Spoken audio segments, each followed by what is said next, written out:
Hi, it's me again with Corel Tips and Tricks Part 2.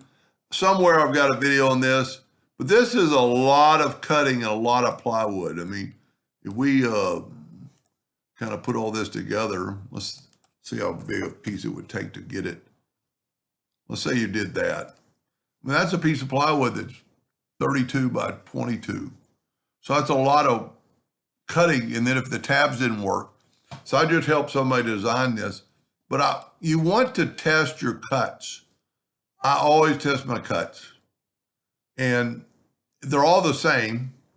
So what you can do is go right here and safely make a duplicate of this and move it out of the way. Matter of fact, you can put it anywhere you want.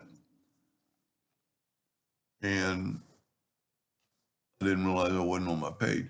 And just take a rectangle and let's test these cuts. So what I'm going to do is take the Smart Fill tool and fill that in, move that out of the way, take the Smart Fill tool, fill that in. I didn't really need to make a copy. I thought I was going to do something else.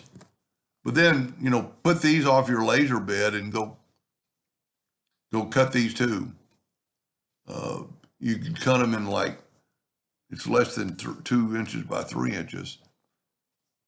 Just, this particular one, I don't think it's going to matter because it is a rabbit nesting box, but it's still a lot of plywood, and you don't want them too loose and you don't want them too tight.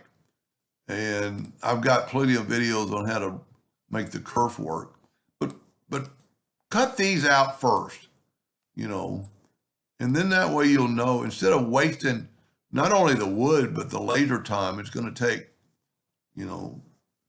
5 minutes to cut that out, you're going to save laser time. Anyway, I hope that helped a little bit. Thank you for watching.